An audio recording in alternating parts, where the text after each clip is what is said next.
because I'm a trustee of the International Leadership Association. Very lonely, I'm the only Latina there, but I have a Brasileño. And I have Latino students and people who accompany me, and I'd like them to stand. Stand. They're from Mexico, Colombia, Brazil, Panama, and we are going international. So first I want to thank Conexión and the Kennedy Center for inviting me and for their good work. And if you haven't been recognized, you know, in the Latino community we have to recognize everybody. I was like, they're cutting into my time here. We want you to know how happy and how excited we are to have you here today. So the great thing about tonight is that the power of our community can only be realized if we come together to share our knowledge and to work collectively to move our people forward. So today I want to share a vision for us as Latinos, and I had a PowerPoint. It was there somewhere. All right. Let me have the clicker. Do we have a clicker? It's on the table. Thank you. So I want to share a vision for us as a community, a vision that's founded on our values, on our great culture, on our history, and the unique contribution that we will make to America.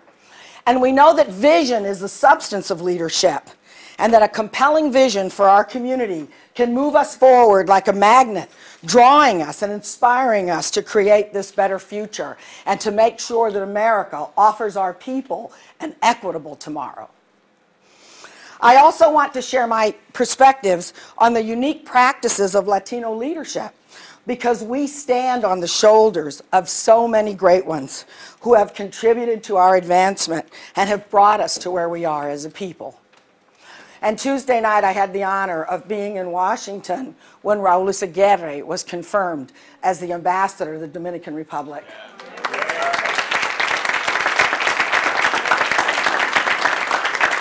Raul was a fellow here at the Harvard School, but he built so many of our organizations and was on my founding board for the National Hispano Leadership Institute. He's a guiding light, and I was very proud to interview him for my book, and his words live in those interviews. So we are only here today because of the contributions of those who came before us, and we owe them a great debt of gratitude. And by the way, the best way we can pay them back is to move our community to the next level. So I am an immigrant. How many of you all here are immigrants? Hi. All right, hold on, wait a minute, because the clicker is not clicking. There's no clicking. There's no clicking with the clicker. Click it. Oh, I'll tell you why I have the American flag up there. Well, the American flag is up there because Latinos are as American as enchiladas. Latinos are as American as arroz con pollo. Latinos are as American as Taco Bell. And we will not, in our generation, be told that we are not Americanos. So, I'm an immigrant. This is a picture of my mother and 6 of her 8 children as we were about to board a banana boat to cross the Gulf of Mexico to land in Tampa, Florida. And when I was growing up, my parents would tell me that America was the land of opportunity and that they left their homeland, their family, y el respeto que tenían, because our immigrants who come and clean our floors and who work in our fast food restaurants, they don't have the respeto that they had in their community. And so my parents gave up everything so that I could be here with you tonight, so that my life would be better. And so did your antepasados. So did your abuelos, who came here so that you could be sitting at the John F. Kennedy School at Harvard esta noche. And let's say it all together so we could have it going on. Come on. So we could have it going on. Right. But it was my parents. It was my parents who set the standard of servant leadership for me. And I've been in the leadership field now over 20 years, and I've read the books, but it is our parents, our abuelos, who have set the standard of servant leadership for us. You see, because my mother and father's desire to have their children have a better life, my mother and father's desire to leave a legacy for the future is the very essence of Latino leadership and the very essence of servant leadership in our country today. And so just as my parents promised, porque tú sabes, una latina, tú tienes que hacer lo que tus padres dicen, ¿verdad? So just as my parents wanted, I became, as the youngest daughter, to get a college education, the great prize, right? So when I was 19 years old, and the reason it means so much for me to be here, I saw John F. Kennedy. He came to my college, and I heard him speak. He was running for president. He was beloved by the Latino community, not only because he was charismatic, pero he understood 50 years ago the strategic position that Central and South America has with the United States, and he started the Alliance for Progress, and he visited South and Central America. John F. Kennedy, to my generation, is what Barack Obama is to this generation today. Latinos also resonated with his call to public service, which has always been central to our leadership. Latino leadership is about public service.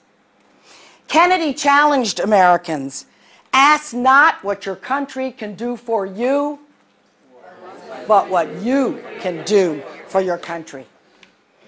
This spoke to my Latina heart and was in sync with my Latino values. I was taught to give back, to contribute, to care about others.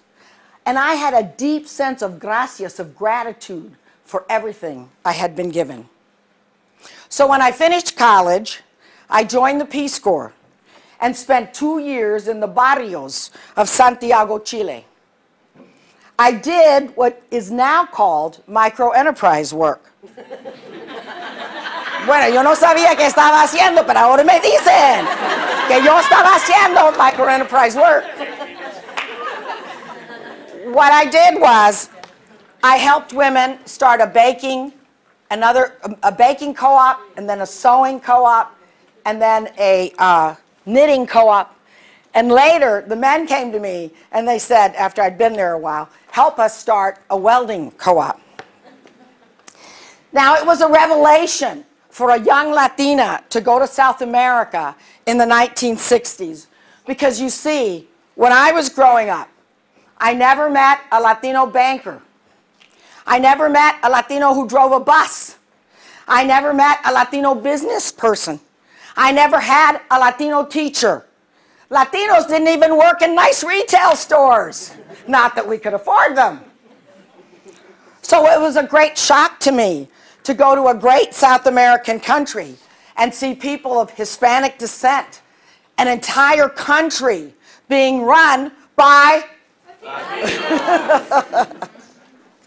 So I say, si se puede. We've been doing it for centuries. Right? We've been doing it for centuries. Oh, yes. I now have an assistant. I'm moving up. Not yet. So the president of Chile was, no, Latino. Hey, if we're going to have fun tonight, it's got to be call and response. When I go like this, you answer. So the president was? Latino. The congressmen were? Latino. The presidents of the universities? Latino. The owners of all the large businesses? Latino. The owners of the Chile TV stations? Latino. And it became very clear to me at a very young age that it was not our culture that was keeping Hispanics and Latinos in America from reaching our potential. It is not our culture. You see, there have been great countries, Spain, Mexico, Argentina, Peru, Panama, that have been run by Latinos. I understood that we needed to bring equal education, opportunity, and economic empowerment to our community. And today I believe it is you. It is people that are competent, committed, and caring leaders now in this century that will bring Latino empowerment to all levels of our nation. See, the first Latino U.S. president has been born.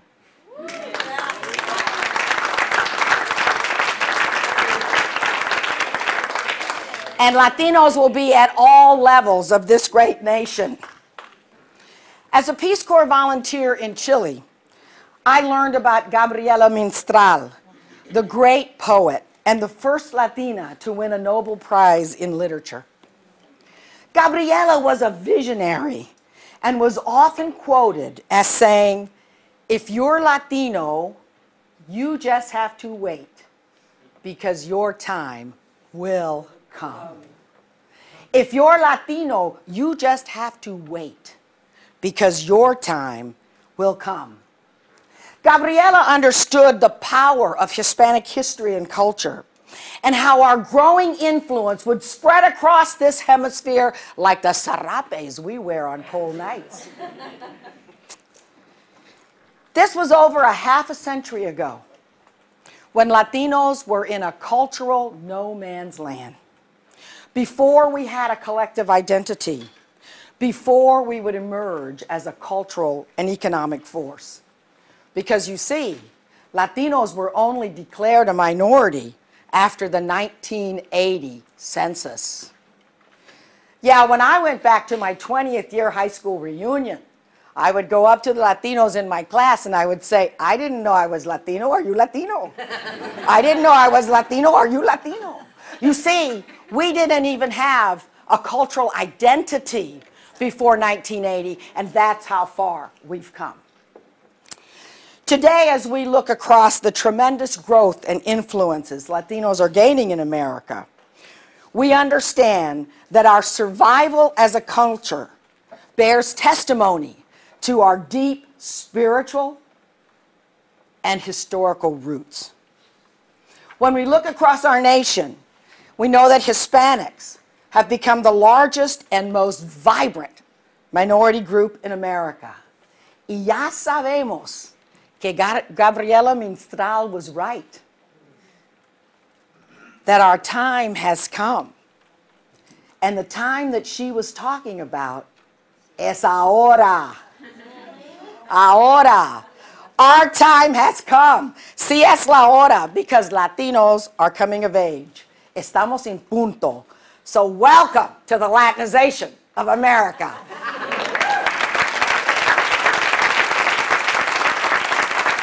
So I want you to reach over to the person next to you. Bienvenido to the Latinization of America. Come on. Bienvenido.